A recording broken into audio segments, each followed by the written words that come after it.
Hi families, welcome back. Today we're going to talk about outdoor play and ways that you can be intentional when you play outside with your child to facilitate learning. The activity that I'm going to do today is found on your OneNote under outdoor play. It's called a sensory scavenger hunt. And the first thing it suggests you do is to go around your yard and find materials in your yard that will be easy for your child to find. The second step is for you to glue those materials on a piece of paper. So I've done it in two separate ways because we have multiple levels of children here.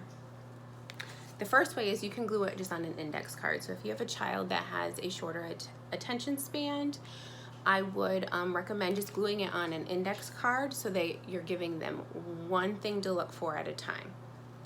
If you have a child with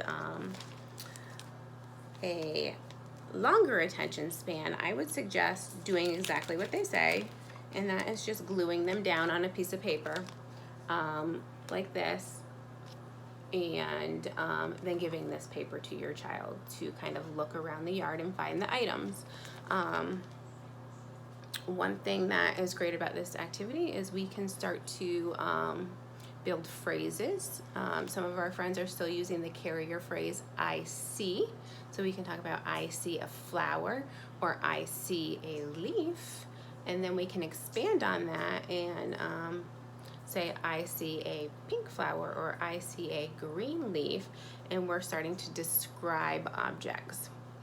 Most of my children do have an IEP goal about labeling, sorting and matching objects by similar attribute, which could be color, shape, and size.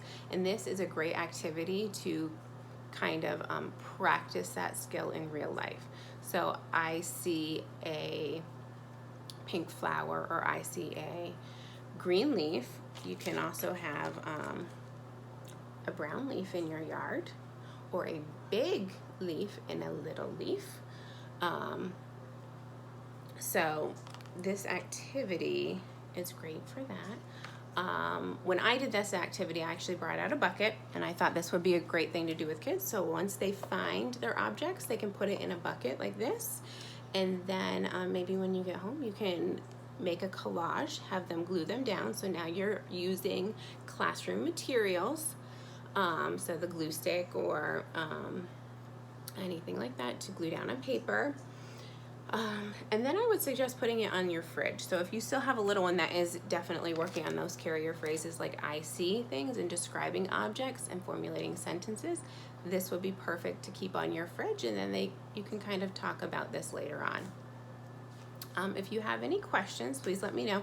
I am going to link the I see on my OneNote if you want to print that for your child. And thanks again for listening. Bye.